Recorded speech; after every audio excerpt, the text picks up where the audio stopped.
Transfiguration, week one, the mountaintop. Transfiguration sets up Lent, especially in Luke's gospel, because when Jesus comes down the mountain, it says that he sets his face toward Jerusalem in chapter 9. And this is a powerful moment for Jesus. From now on, everything else will have to do with walking to Jerusalem to his death on the cross. This time, then, on the Transfiguration Mountain is a powerful cosmic event. It's a party called a theophany where you see God.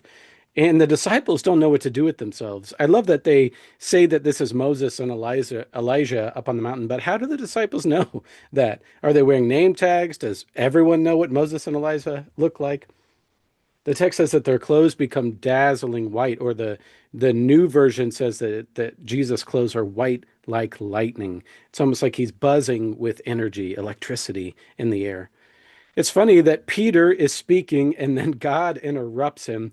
It's like when you have Peter around who only thinks out loud, God has to interrupt him in order to get a word in edgewise. I just think that that's a funny moment.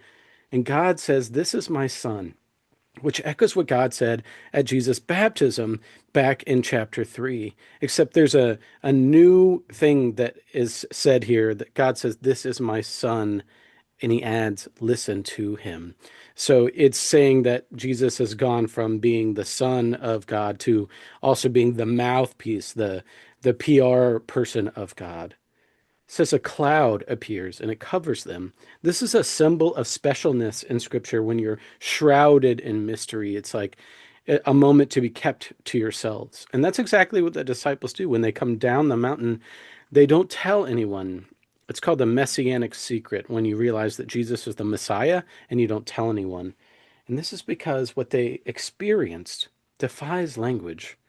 Like even reading it, I imagine if the disciples were with us and we were reading the story of the Transfiguration, they would say, that's just not how that went. Like it's hard to put into words sometimes the theophany, the moment on top of the mountain.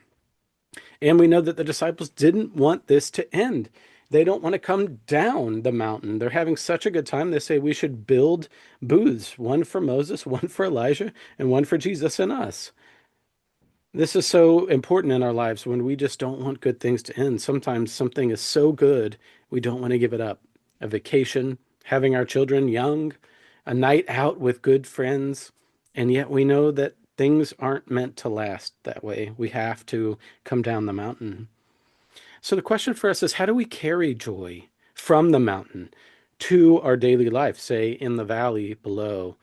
How do we take that warmth with us? It's a little bit like when you're at a campfire and you have to get up and go find your tent again. How do we carry the warmth and joy of good moments with us as we head down the mountain?